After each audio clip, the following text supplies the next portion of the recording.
Good morning. Welcome. This is Angela Coulter, your Consciousness Transformation Ascension Guide, originator of Trinity Energy Progression, bringing you this week's Living the Shift. So I've seen and felt myself a lot of questions around, we've had a lot of changes, a lot of changes. Saying we've had a lot of changes this year is pretty much an understatement. But we have had a lot of shifts is really what I want to talk about. And it's not just this year. What's been going on, it's just finally came to this accelerated point. I think about it in terms of, I hear a lot of people joke about the, 2020 and, let it just be over and I'm just going to, write it off and all that kind of stuff. And it's well, it's not going to change. My understanding is it's not changing from here. It's going to continue on. And so what it's sort of like is earthquakes, right? So you have the Richter scale, and I think it's 1 to 10, right? So you have it, and if you look at the graph of what the rumbling is and the shaking and the earthquakes are like from 1 to 10, it's like an exponential curve, right? So it's very, very mild, and all of a sudden there's this uptick. And I feel like we've had this shifting going on for such a long time now, that it was always at this, at that menial level. And it was sort of it was not this year, it was sort of like at the fall of last year, we hit the uptick in the exponential curve.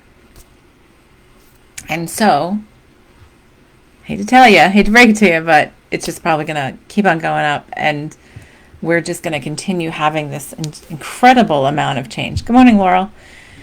So, what has gone on is we've felt sort of breathless, right, for the past whatever, but really breathless for the past 7 months.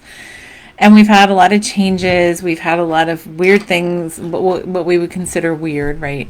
Gotten rid of what we call the old normal, which many of us cringe about. But it's like we've thrown out a lot of stuff, and it feels like we've thrown out the baby with the bathwater. But it really is stuff that hasn't served us, right?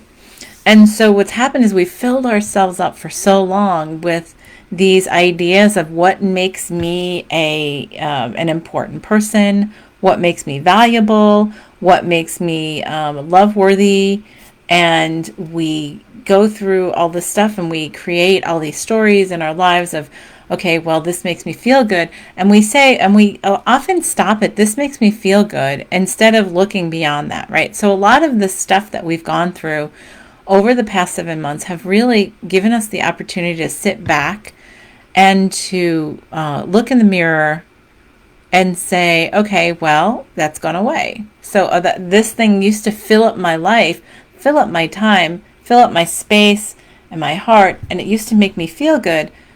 So the next thing to look at is, why did it make me feel good? Because if it was taken away, or if it shifted in somehow, then it doesn't serve you in the way that you thought it might have, right? And always when we say think, it always has to do with the ego, right? So we've gone through this period, and a lot of cleaning house, a lot of opening, getting rid of a lot of skeletons in the closet have come up to surface. I mean, look at how collectively we've had a whole bunch of gunk, right? And so what has happened is we have spent so much time with this, I guess, etheric house cleaning, that we've gotten to this place of feeling okay, I dumped a whole bunch of stuff. And I hear a lot right now from multiple people the sentiment of, so what now? What now? And I sort of feel this is what I hear. I feel like I'm hanging, I'm sort of hanging in dead space. I feel like it's time to change. It's time to take a really different direction. Excuse my yawn. It's time to do a whole bunch of different things. It's time to do something different. It's time to shift and change. But I have no idea what that looks like. I have no idea what that is. I feel like, and this is what I hear, as well as I've had this go on too. I feel like, what's the purpose of being here? I'm sort of hanging in dead space. And I know that what I did before doesn't feel good anymore. I've had this time to shift and sort of go inside. Good morning, Gloria. And then we but now, like, what we'll get to this place of is, as we've had this time to shift and go inside, we realized what we were doing just didn't work really well. And now it's like, and so I can't, like, I'm trying to find the context of creation from the past. That's what's going on. And then the question that the ego says is, well, how do I do that if there is nothing to base that foundation on anymore? So a lot of the things that we used as foundations before have sort of been ripped away, and they continue to be ripped away. So it makes us feel like we're in this continuous state of the carpet, the rug has been pulled out from under our feet. So we go on about, we can't fill up our days in the same way still, right? However it presents to us, because the world is really shifting. And so we talk about these things like, what is the new normal? Well, it's funny because I just don't even like that term, right? Because the new normal implies that the ego is trying to find a comfort zone to call normal, right? So that it can use as a foundation of reflection, a foundation of comparison, right? And comparison is based in duality. So if we're going back to functioning without those lines, and if you want, you should listen to my Monday morning podcast, Ascended World, with Sarah C. Gavignoni, that we talked about last week and this week on going past the lines of humanity, of, oh, we can only do so much as humans. Oh, I can only do this much, because beyond that line, then I'm going to get punished. I'm going to get in trouble. It's beyond what the laws say and all that kind of stuff. Meaning, like, even the laws of physics and things like that. So we're sort of stuck in this place because all the old things, laws or whatever you want to say, are sort of falling away. And yet we're still like in this paradigm of, I am thinking of how to rebuild my foundation on those old paradigms when the paradigms don't exist anymore. So therefore I feel lost and floating out in space. I don't know what to do. I'm like confused. I have no direction, that kind of stuff. That's coming up for many. So what I say whenever somebody says the new normal, and I always have to say that with the air quotes, I always say, so you mean there is no normal? The new normal is there is no normal, right? It makes me think of the line from Greece. The rules are there ain't no rules, right? That's really what we're coming into. So we keep on going, well, what's the new normal? What's the new normal look like? And all that kind of stuff. And I'm like, well, it's truly that there is no normal anymore, right? And the normal is that there is no normal. So what does that leave us? What does that leave us as a foundation? What does that leave the ego as a foundation, right? So we go back and go, okay, well, how do I do this then? And when we go back and say, how do I do this? We're looking to something external to us to use as a reference point, and yet the external is crumbling and crumbling and crumbling and crumbling. Relationships are crumbling, life situations are crumbling. All kinds of things have been crumbling continuously. Our political institutions all crumbling. Our beliefs are crumbling, which is great because most of the time the beliefs are holding us into a place of limitation. So needless to say, with all of this, it's like all of our reference points are really sort of crumbling and imploding on themselves and being taken away. Now the ego says, so now what? And so that's where many of us are. So we've been talking about, since last year, creating without context. And yet it's funny because Sarah and I were talking on Monday in Ascended World about how creating is duality in itself, because creating means it was not created before, instead of the wholeness of it's all existing, like the potential and the creation is always existing in wholeness. And it's only in separation that we look at it as creation, which is sort of mind-blowing to the ego. And the ego says, wait. I thought I had this down. I thought I had this, okay, we can control creation. Control, ego. I can create, meaning it was not created before. And so it's another paradigm for us to let go of. One of them is, and it's so important. So when we let go of that, and when we look at, say, quantum physics, right? We look at the fact that everything has always existed, will always exist. It's sort of an energy, right? And so it just changes form. Always, always exists. So we use that as our foundation. That completely shifts our entire perception of everything. So it's like we were talking on Monday in Ascended World about how, what if it is time for the earth to go? What if it's time for the earth to implode because we're done? And it's not that there's anything bad about it. It's it might be time to go, might be done. We might be done with this part of the project. And maybe we're the ones who are the closers.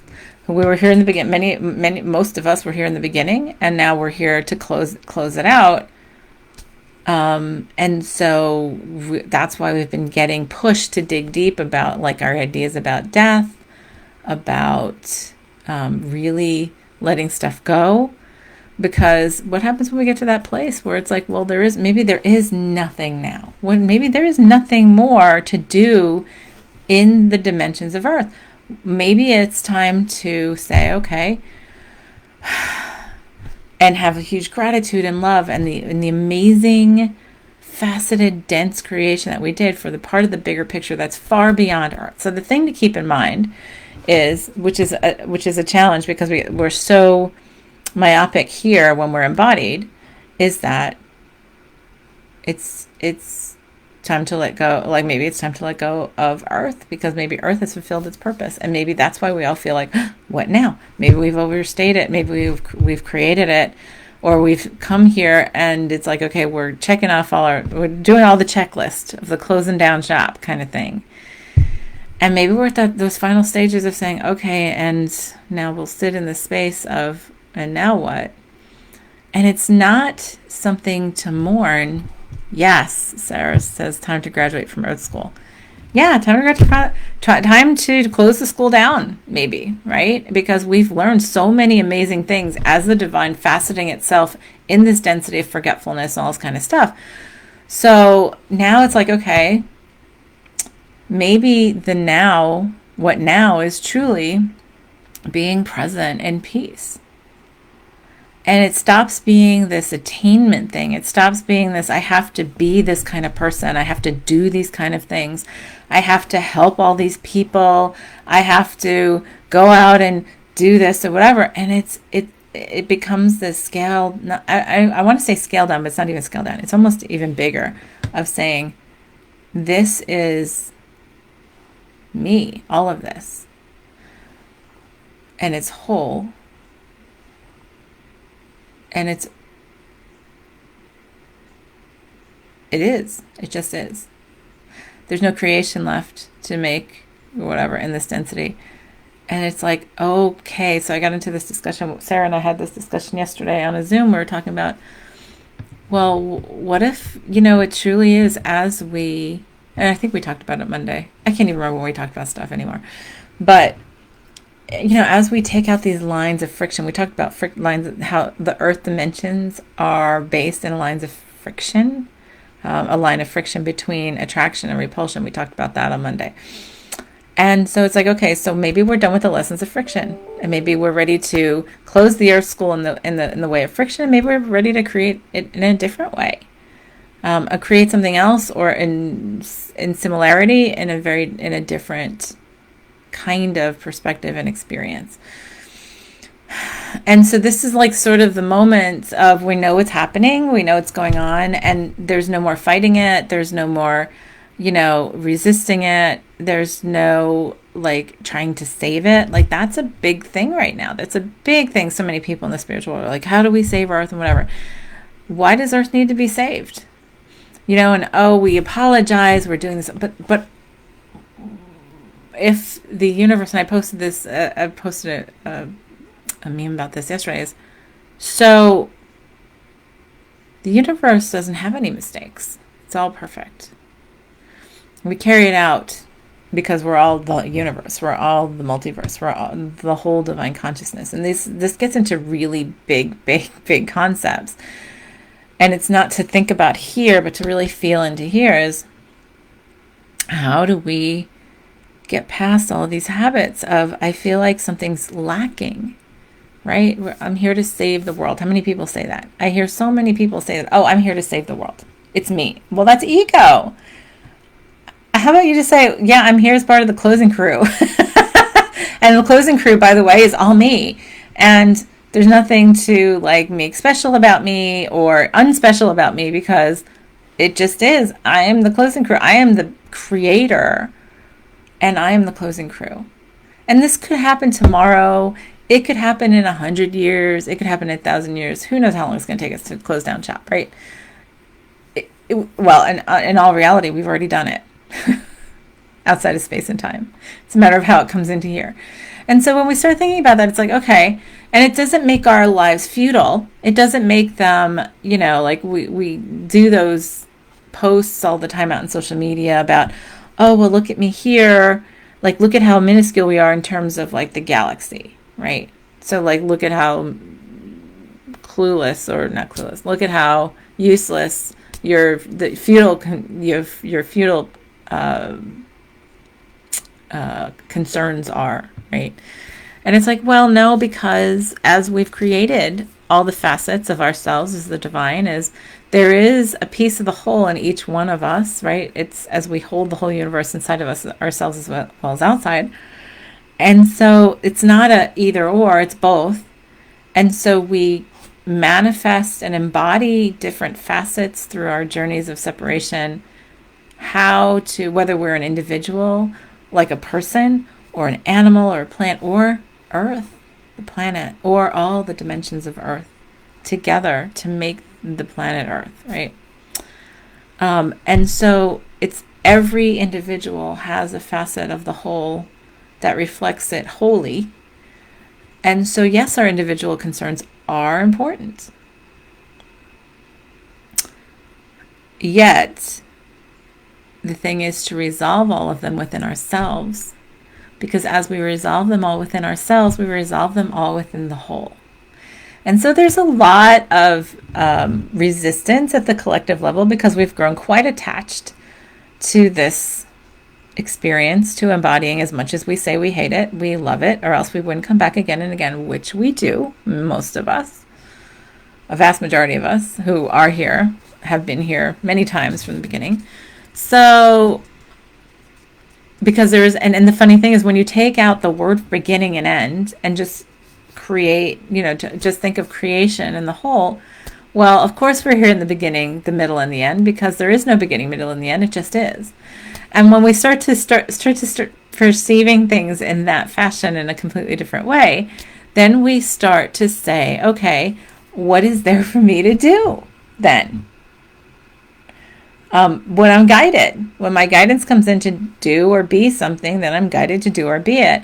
Otherwise, my purpose is to be peace and wholeness and presence.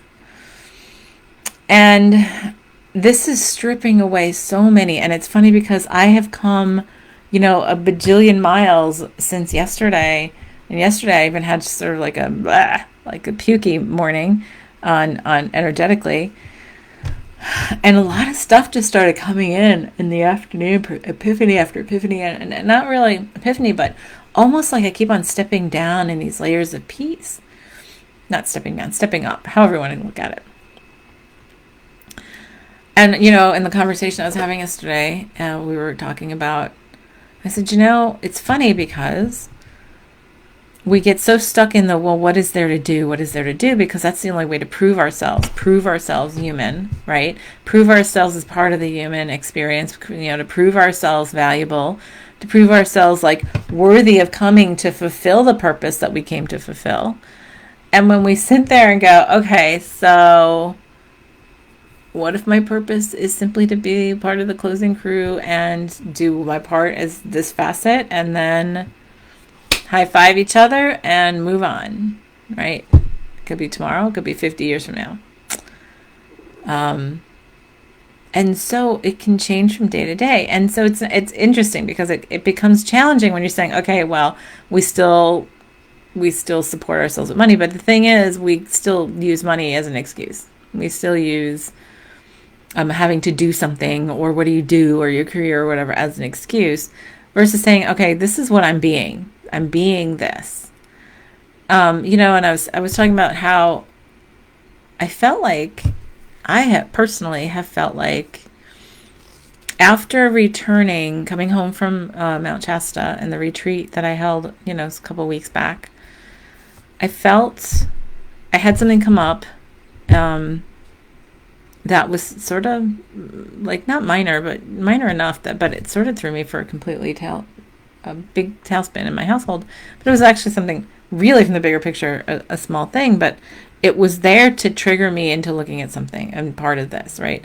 So, like I was saying yesterday, I feel like that was like miles away, months ago that I was there, that I was in that place. And I'm like, the thing is, there are these moments of absolute peace, absolute presence.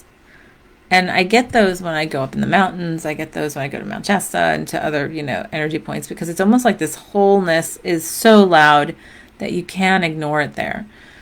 And so you'll fight it until you stop fighting it. And then when you stop fighting it, then you realize the presence. And I'm like, and so why, like, not why, how do we bring that into everyday life? And I'm like, so the closest that I can come to is, when I'm working in my garden, which is funny because I had an organic herb nursery when I first left corporate years ago.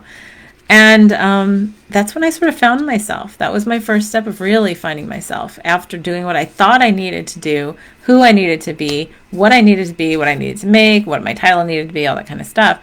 After I left all that and I started an organic herb nursery, and all it was me and the plants, no, of course, and the customers, but that's when I sort of found this peace that I had not really ever reached to, but yet I still had other issues that kept me out of that peace 100%, right?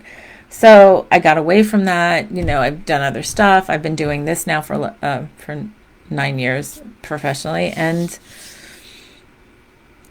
so it was funny. Just this year was the space that I was given by all the changes in the external world allowed me the space to do my own garden, like a vegetable garden. And I have, of course, herbs because I just could not do herbs. But in doing that, I recognized that that's where I found such an immense amount of peace and presence. And I've always said, we talk about, it's funny, we talk about, oh, well, like you have the debate about, animals, and people stop eating meat because they're protesting the meat industry and all that kind of stuff. And it's like, well, and Sarah had read me something. She had read off something, a page on Facebook yesterday. And I was like, it's so perfect. It's exactly what we talk about, which is, we talk about that, but yet we forget that plants have consciousness. Not only do they have consciousness, but my feeling and understanding is that they actually come here to help us remember pure presence consciousness, which is far more evolved in wholeness than our mind-driven bodies, right? Our ego-driven bodies. It's truly a creation in nature of interrelation and this wholeness of creation. And we're a part of it, even though we believe we're not, and we've damned ourselves as humans and all that kind of stuff. But, I say, well, and what Sarah had been reading to me was there's this, like our ancestors, and this is so true. Our ancestors, basically, what they ate, they thanked the earth for. They thanked the animal for what they provided in nourishment. They thanked the plants for what they provided in nourishment. Everything that we do is part of this interrelation, and it's all part of this whole consciousness that we are. So the plants are no less of a consciousness than the animals. In fact, I think they're even, like I said, even more holistic in terms of they have shown so many things, right, about plants that there's if you've never read anything on like the Hidden Life of Trees, great book about a guy who was a lumberjack and went into researching the interrelation of trees and how they actually communicate with each other across miles, and how plants change their chemistry when they know that somebody's gonna like cut them or can hurt them, right? the smell that so many people like of cut grass is actually a chemical reaction that's similar to screaming. So I always laugh and say to my husband, "Oh, listen, smell the grass screaming," right? And we think that's sort of funny, but like the thing is because we personify so much and we put ego to it, and it's like, okay, so the thing is to thank everything that we have, everything that we interact with, everything that's a part of us. Yes, and Gloria says that's where being grateful comes in. Absolutely. So when it all comes in that way and we start looking at it as equally, everything is equally consciousness, all equal consciousness, all part of the whole, then we thank, it's thankful for us to have, first of all, thankful to ourselves to have created it, thankful to everything that is there with us for the facet that it's creating and the beautiful reflection of the whole divine that it's reflecting back for us, and that it's helping us to remember the wholeness by nourishing us. And the more we do that, the more then I thanked when I cleared out my summer garden the last couple of weeks. I thanked it for everything it provided me. I thanked the plants. Every time I every time I picked a fruit, a vegetable from the plants, I thanked them for their provisions and for being there with us in a relation. So, with the now what feeling, with getting into this place of now what, right? It's really coming into this presence of peace. And so in that discussion, that's where I was going, okay, was with my garden, and I'm like, that's where I remember my peace. I will look at, the little spider on a little spider web in there, and you can see the whole interrelation of how the whole thing's of the bees and the flowers, all kinds of stuff, the worms in the soil to help create all this. But in that, when you're with plants, and many of us feel it just by being in nature, right? By being by the water. I love the ocean because that's such a fluidity when we allow ourselves to know. One of the things that I started saying to myself and saying out loud every day, I play with my crystal bowls back here, who have a fabulous consciousness, if you can feel them over my shoulder. And the crystals there, whatever, all consciousness, right? And when I do all that, and I have chimes they're called Koshi chimes, and they have the element energies in it. And every day when I play them in the morning, because I love connecting in, because there's no words and it's just vibration, and we're all one in this vibration, right? When I'm doing that, one thing I do have been called to say for months now is, I am the earth, and earth is me. The earth and I are one. I am the air is me, the air and I are one. Because we have all of the elements, by the way, in our bodies. And then I go through all the four, and then I even include ether. I am the ether is me, the ether and I are one. And it's not that I need to say that, because it's a ritual, and we're all about getting beyond the rituals, because that's just part of that separation. But it's something that helps to remind me every day that all of that is me, and I am all of that, right? I have all the elements in me. You have all the elements in you, and the elements are us, and we are them. So all these stories and memories of the personification of the elements, well, why not? It's a consciousness, just like we are. So when we come to this place of, and now what, which is really where we are, what I got finally this morning after I got out of my own way over the past 24 hours has been go deeper into the peace. And the answer always comes from there. Interesting as I felt yesterday, there was this huge wall, and I was like, well, why can't I get through this door? Why can I change this? Blah, blah, blah, blah. And then it was I went and did meditation, and then I, said my intended creation and all that kind of stuff. And so I felt better.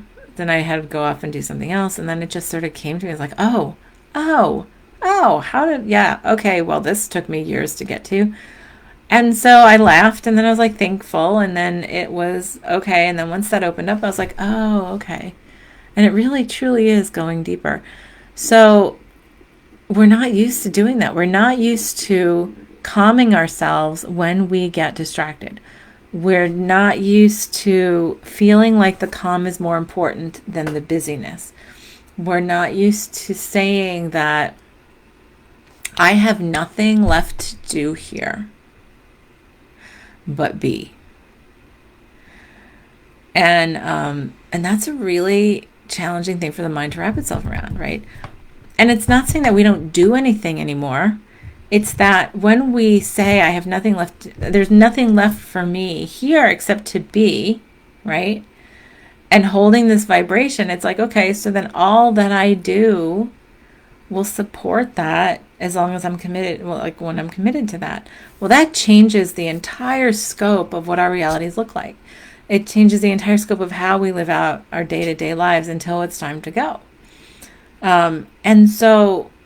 And then we lose our attachment. It's being in this world and not of it. We let go of our need to do, and that we also, not only do we let go of our need to do, right? To show how busy we are, to show how important we are, to show how valuable we are. It's not only that we let go of that, it's also that we let go of the ego saying, oh, well, we have nothing to do, then you must be a loser, right? Nope. Absolutely divine and infinitely valuable as you are being.